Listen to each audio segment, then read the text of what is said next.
Olá, pessoal! Chegamos na reta final dos nossos estudos para a OAB, aqui no OAB Sem Mistério, nessa nossa última aula, uma aula que será de dicas essenciais para vocês gabaritarem a prova de processo do trabalho. Na aula de hoje, eu vou comentar com vocês aquilo que tem mais chance de cair na prova, a partir de um levantamento que fizemos, principalmente da Lei 13.467 de 2017, a lei da reforma trabalhista, porque a grande tendência do examinador é cobrar os dispositivos dessa nova legislação.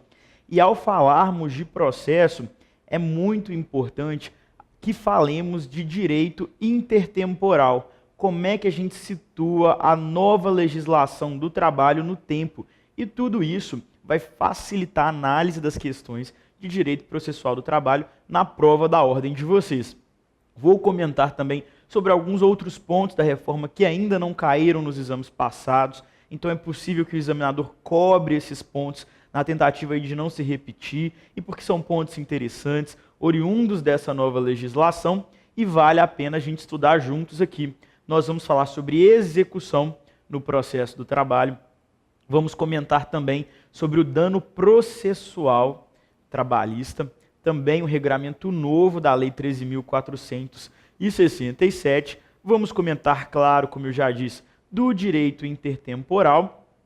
E aí, vamos fechar os nossos estudos de processo, também entendendo a homologação do acordo extrajudicial. Como é que se dá o acordo extrajudicial no processo do trabalho, a necessidade de homologação pelo juiz do trabalho e como é que é o procedimento, quais os requisitos. Nós vamos ver tudo isso juntos aqui então nessa nossa aula de dicas finais para vocês gabaritarem aí as questões de processo do trabalho no exame de ordem primeira fase.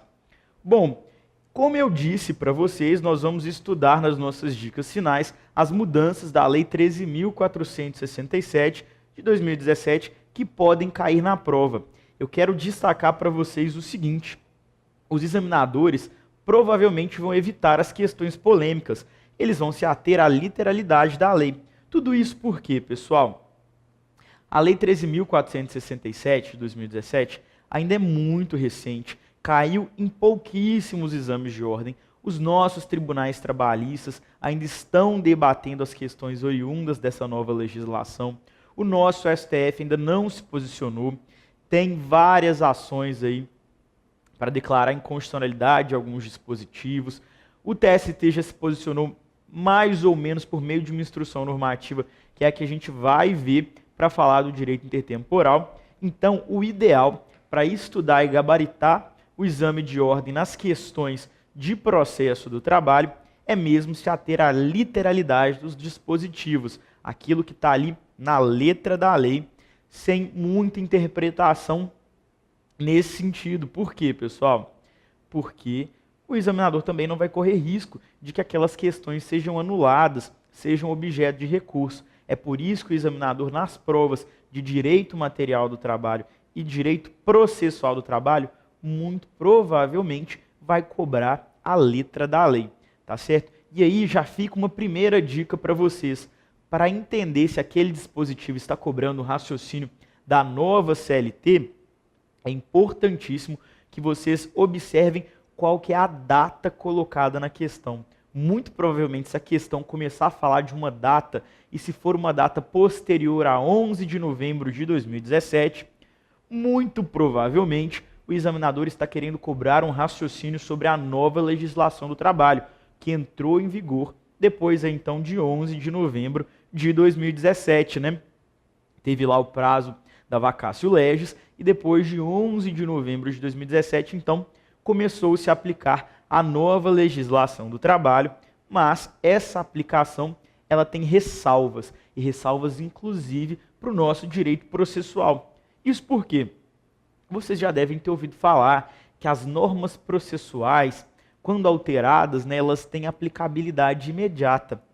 É verdade, mas muito cuidado. Elas têm aplicação imediata desde que não firam direito adquirido, desde que não prejudique negócio jurídico válido encampado aí sob a égide de uma outra legislação que foi revogada, Então a gente tem que ficar atento para essas sutilezas. E justamente porque o examinador da ordem não quer correr riscos, ele vai, quando cobrar o Instituto da nova legislação processual do trabalho, situar a questão no tempo. Então toda vez que no enunciado da questão a gente tiver lá uma data e essa data for posterior a 11 de novembro de 2017, fiquem atentos. Muito provavelmente o examinador está cobrando de vocês um raciocínio da nova legislação processual do trabalho, Lei 13.467. Então, atenção para a data presente nas questões, é a primeira dica que eu trouxe aqui para vocês, vou destacar.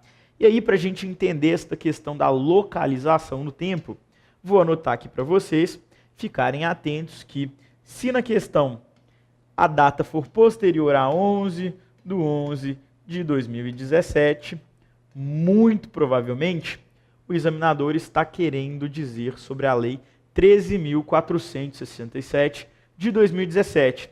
E por isso, para nós aqui, processualistas do trabalho, é importante falar do direito intertemporal. Como é que situamos a nova legislação processual no tempo? Tem uma instrução normativa, a instrução normativa 41 do TST, que lá no seu artigo 1º estabelece que a aplicação das normas processuais previstas na CLT, com alterações dadas lá pela Lei 13.467, a legislação, né, ela foi criada em 13 de julho de 2017, mas ela teve uma vacatio legis que fez com que ela entrasse em vigor em 11 de novembro de 2017. É essa data que eu destaquei para vocês aqui. Então, muito cuidado. Se está lá uma data posterior a 11 de 11 de 2017, muito provavelmente o examinador está querendo saber da nova legislação do trabalho. E essa instrução normativa 41 do TST vai lá e diz para nós que as normas processuais previstas na CLT com a redação da Lei 13.467 têm aplicação imediata, sem atingir, no entanto, situações pretéritas iniciadas ou consolidadas sob a égide de lei revogada. O que queremos dizer com isso, pessoal? Sim, as regras processuais se aplicam imediatamente no processo, na situação em que ele encontra. Mas essa legislação processual não retroage. Ela não retroage e ela não pode prejudicar direito adquirido. Mais do que isso, existe um princípio de vedação à decisão surpresa.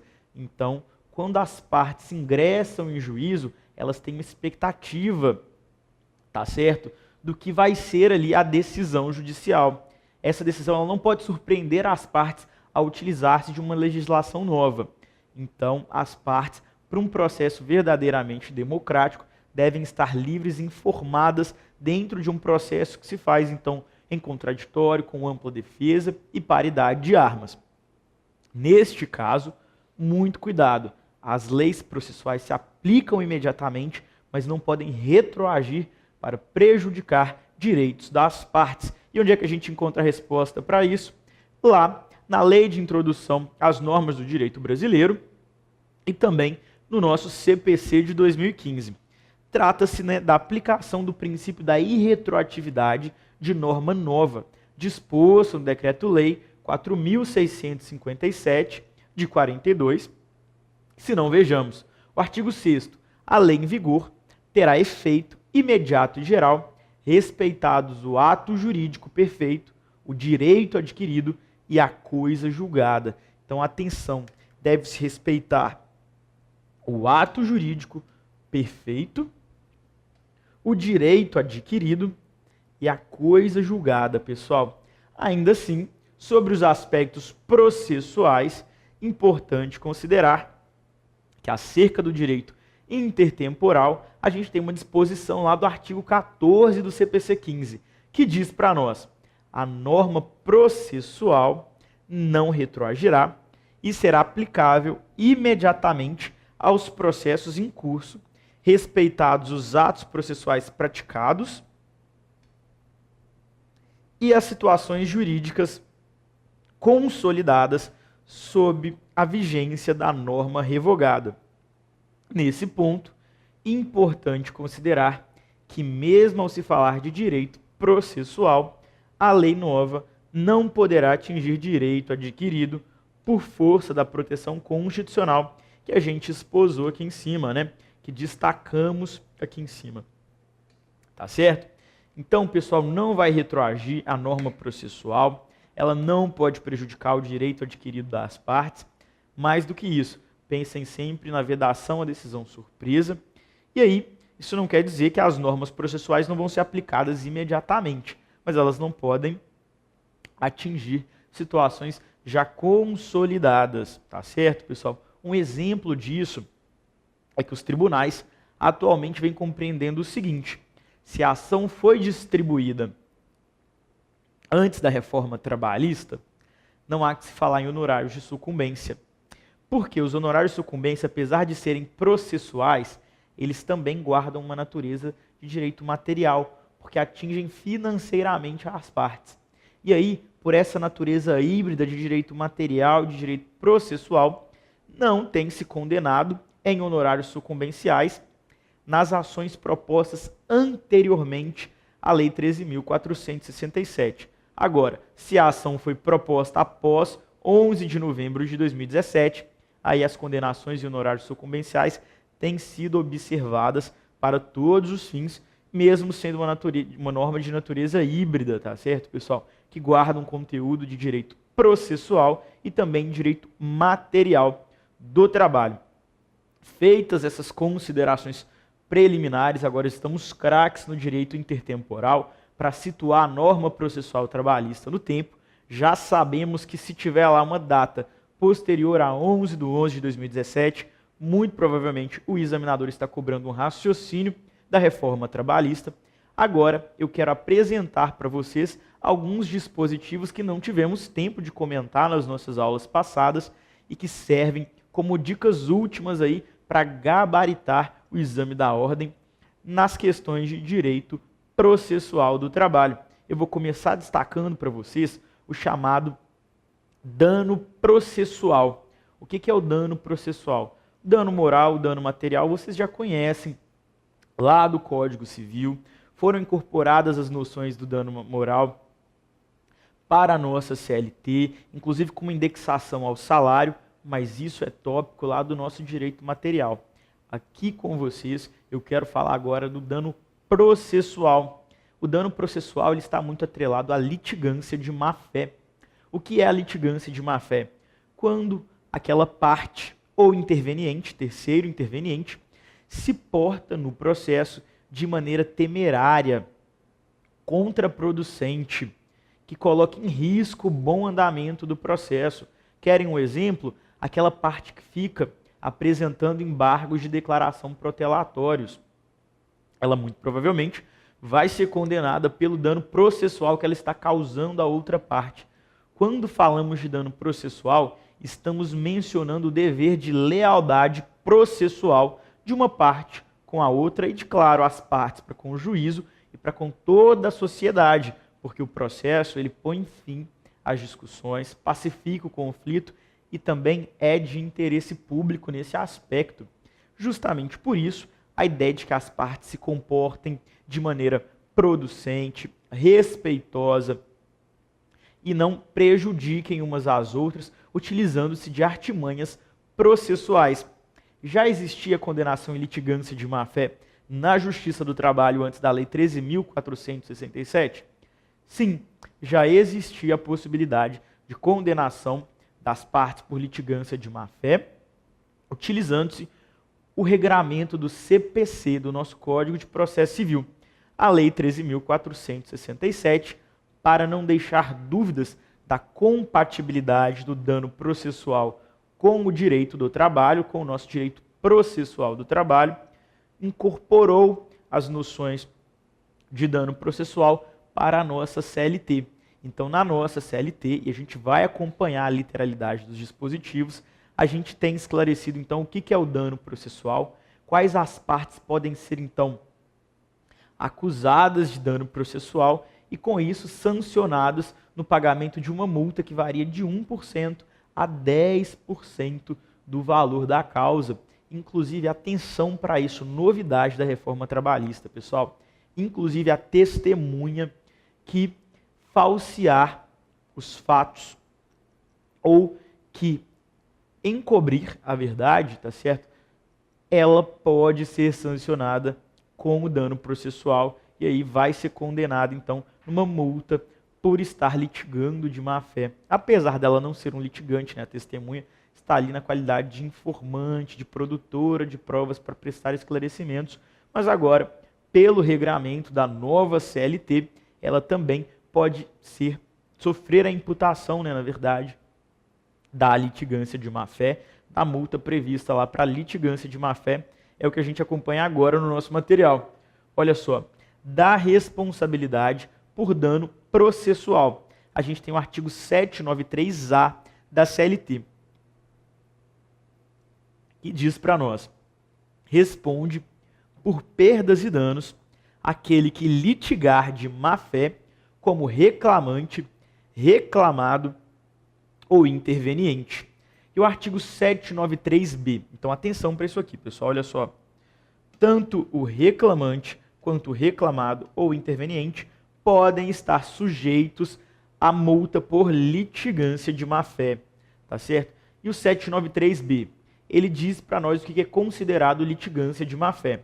É litigante de má fé aquele que deduzir pretensão ou defesa contra texto expresso de lei ou fato incontroverso, alterar a verdade dos fatos, usar do processo para conseguir objetivo ilegal, opuser resistência injustificada ao andamento do processo, proceder de modo temerário em qualquer incidente ou ato do processo, provocar incidente manifestamente infundado, interpuser recurso com intuito manifestamente protelatório.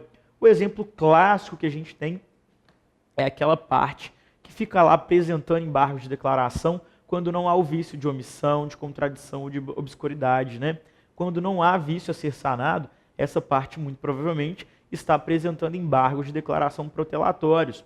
E aí, se ela apresentou um primeiro embargo, a sentença veio respondendo que não havia vício a ser sanado, ela apresenta um outro embargo de declaração, muito provavelmente ela vai ser advertida pelo juiz ou pelo tribunal, a que ela apresente então os embargos e pode sofrer uma multa por litigância de má fé em razão do recurso, que ali é claramente, manifestamente protelatório. Então isso não estava previsto na nossa CLT, agora está previsto, está expresso então na nossa CLT a multa por litigância de má fé, que pode ser dada em face do reclamante, do reclamado e em face também de intervenientes. Eu já contei para vocês, mas a gente acompanha aqui no material, qual é o valor desta multa. Olha só, o artigo 793C diz para nós que de ofício ou a requerimento, o juízo condenará o litigante de má fé a pagar uma multa.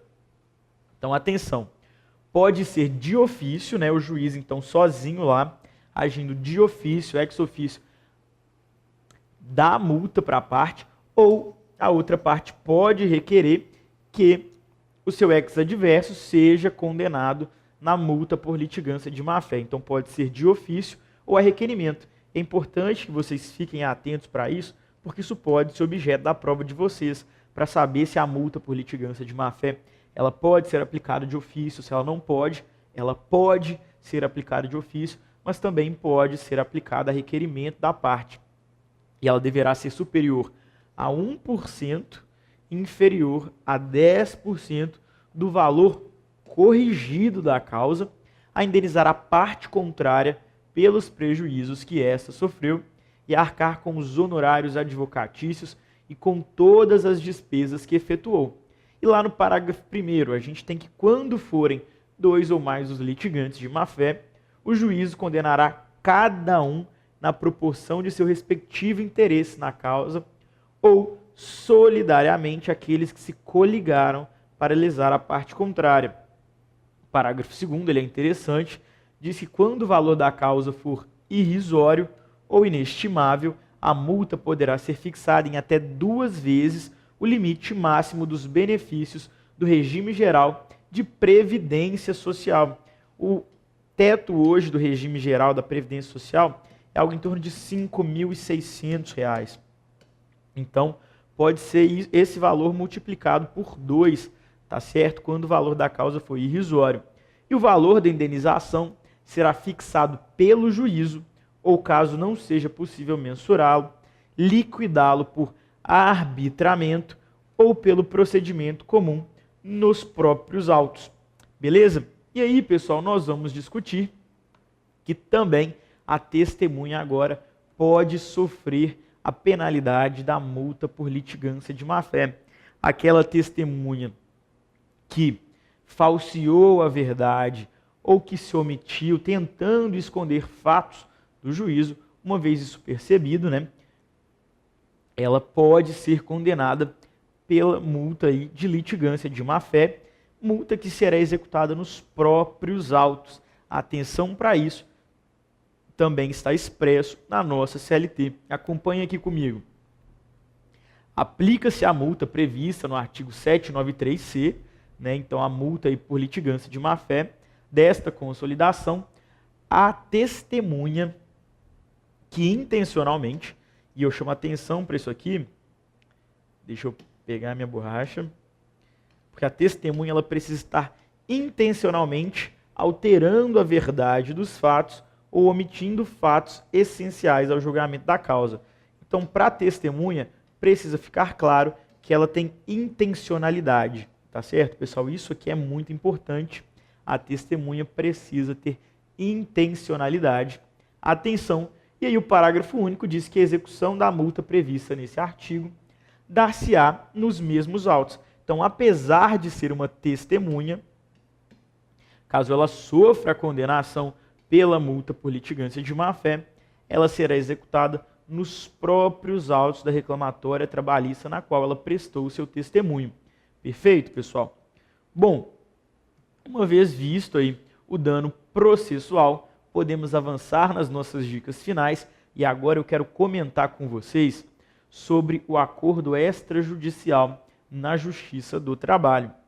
Precisa ficar claro o seguinte: antes não havia a possibilidade de acordo extrajudicial que fosse homologado na nossa Justiça do Trabalho.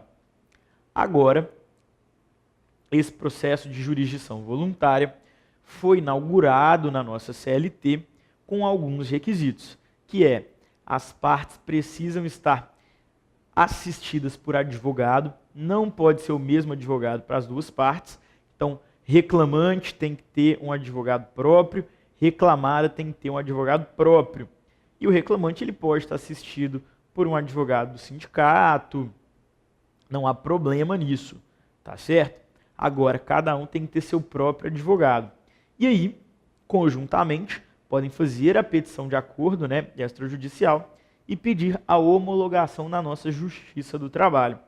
Uma vez, então, apresentada essa petição conjunta, o juiz ele está obrigado a homologar imediatamente este acordo? Não. O juiz vai avaliar os requisitos, tanto formais quanto materiais deste acordo. Quais são os requisitos formais? Um deles, eu já disse para vocês, que é justamente que as partes estejam assistidas por advogados e advogados diversos. Além disso, não pode haver vício de consentimento, né? Não pode ter vício do negócio jurídico. O objeto não pode estar defeso em lei, tem que estar permitido ou não defeso em lei, tem que ser lícito, né? Por óbvio. Outra coisa, as partes, então, elas não podem estar ali com qualquer vício de consentimento e, no mérito, o juiz do trabalho pode averiguar se está havendo uma verdadeira transação, ou seja, uma troca, né, entre aquelas partes, ou se o que está ocorrendo é uma renúncia de direitos. Uma vez detectada a renúncia de direitos, aí o juiz ele pode optar por não homologar aquele acordo. Vamos verificar como é que isso está na literalidade da nossa CLT. Olha só, do processo de jurisdição voluntária para homologação de acordo extrajudicial. Novidade da reforma trabalhista, então, pessoal. Artigo 855b. O processo de homologação de acordo extrajudicial terá início por petição conjunta. Então, atenção para isso aqui. A petição é conjunta, sendo obrigatória a representação das partes por advogado. Então, é obrigatória a representação das partes por advogado. Lá no parágrafo 1º, a gente tem que as partes não poderão ser representadas por advogado comum. Não pode. Não. Atenção para isso aqui, pessoal. Faculta-se ao trabalhador ser assistido pelo advogado do sindicato da sua categoria. Ok, até aí nenhum problema. Importante destacar isso aqui que fala da nossa multa do 477, artigo 855C. O disposto neste capítulo não prejudica o prazo estabelecido no parágrafo 6º do artigo 477 da CLT, que estabelece o prazo para o pagamento das verbas rescisórias. Lá no 477, a gente tem no parágrafo 6º o prazo para o pagamento, né, das verbas rescisórias. E aí, a gente tem no parágrafo 8º que, uma vez não respeitado o prazo do parágrafo 6º, existe uma multa que é no valor de 1 salário do trabalhador. Então, o que esse artigo está querendo dizer para nós? O fato das partes estarem lá pedindo a homologação de um acordo extrajudicial não impede a aplicação da multa do artigo 477 da CLT. Tá certo, pessoal? Bom, para a gente avançar um pouco mais nesse nosso debate, quero ainda comentar com vocês o procedimento. Olha só, o procedimento ele é bastante simples, vale a pena destacar. Eu acho um pouco mais difícil que se cobre este procedimento no exame da ordem, mas vale a pena para vocês ficarem com o raciocínio completo sobre a temática. Artigo 855D. No prazo de 15 dias, a contar da distribuição da petição, o juiz analisará o acordo, designará audiência se ele entender que é necessário e proferirá uma sentença. Então, atenção, é obrigatória a audiência? Não, mas se o juiz entender necessário, ele pode designar uma audiência, tá certo? E aí, pessoal, ele vai proferir uma sentença homologatória do acordo ou uma sentença que não homologue o acordo por algum vício detectado. Lá no 855E, a gente tem que a petição de homologação de acordo extrajudicial suspende o prazo prescricional da ação quanto aos direitos nela especificados. Então, atenção, se eu estou fazendo um acordo sobre alguns direitos, né, estou lá discutindo horas extras, se eu estou discutindo férias, 13º, se era só isso que estava sendo discutido lá naquele acordo, eu, então, suspendi o prazo prescricional para aquelas matérias ali discutidas, férias, horas extras, 13º. Agora, e o meu pedido de adicional noturno? Estava lá suspenso também o prazo prescricional? Não. Se não estava relacionado, especificado no acordo, não suspendeu-se o prazo prescricional para aquele pedido ali não relacionado. Cuidado com isso, pessoal. E aí, o parágrafo único termina de estabelecer para nós o seguinte: o prazo prescricional voltará a fluir no dia útil seguinte ao do trânsito em julgado da decisão que negar a homologação do acordo. Porque se ela homologa, né, não há que se falar então de prescrição, porque vai ter transitado em julgado aquele acordo, entende-se que a parte ela recebeu o que lhe era de direito. Perfeito? Agora, se não foi homologado, aí volta a fluir o prazo prescricional daqueles direitos ali relacionados na petição conjunta de acordo extrajudicial. Perfeito, pessoal? A gente vai caminhando para o fim dessa nossa aula de dicas, não sem antes que eu comente com vocês sobre execução no processo do trabalho, também modificado pela Lei 13.467 de 2017. É importante destacar o seguinte para vocês. A execução na Justiça do Trabalho, ela sempre se fez de ofício. Ou seja, para começar, sempre houve sincretismo no processo do trabalho. Uma vez encerrada a fase de conhecimento, se começava a fase de cumprimento de sentença, a execução, então, começava de pronto, tá certo, pessoal? Não precisava de outros autos. O processo ele sempre foi sincrético na nossa Justiça do Trabalho. Sempre esteve junto a fase de conhecimento com a fase do cumprimento aí da sentença. E aí uma outra peculiaridade. A execução ela começava de ofício pelo juiz, ou seja, o juiz é que devia impulsionar a execução do nosso processo do trabalho. Isso até a Lei 13.467 de 2017, a nossa Lei da Reforma Trabalhista. Desde 11 de novembro de 2017, agora não mais execução se dá por início ali de ofício pelo juiz. Agora são as partes que devem impulsionar a execução e dar início ao cumprimento de sentença. Vou mostrar para vocês o dispositivo e depois vou destacar uma peculiaridade com vocês. Que peculiaridade é essa? Apesar de as partes é que devem, então, impulsionar a execução, dar início à execução, né, no nosso processo do trabalho, o juiz ele poderá dar início à execução quando a parte não estiver assistida por advogado, somente nesse caso. Agora tem uma outra peculiaridade. O juiz fará o cumprimento de ofício da execução das contribuições previdenciárias. Então é interessante porque a lógica muda um pouquinho aqui. O crédito trabalhista é o principal. A contribuição previdenciária é o acessório. A regra é de que o acessório segue o principal. Não neste caso.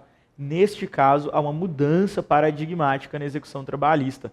O acessório, ele vai poder ser executado de ofício, ele deve ser executado de ofício pelo juiz.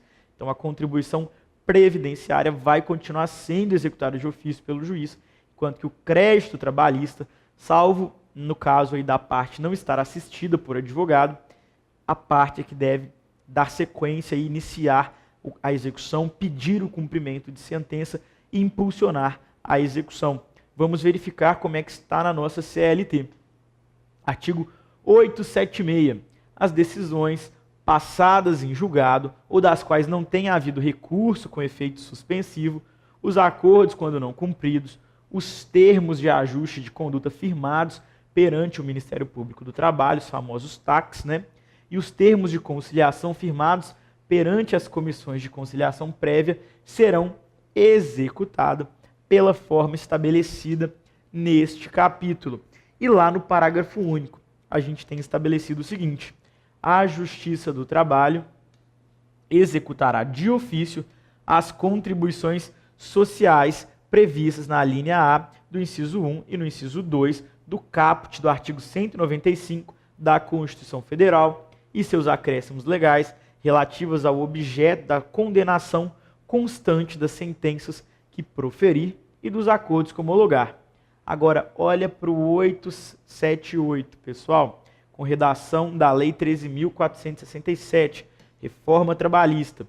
A execução será promovida pelas partes, permitida a execução de ofício pelo juiz ou pelo presidente do tribunal, apenas nos casos em que as partes não estiverem representadas por advogado.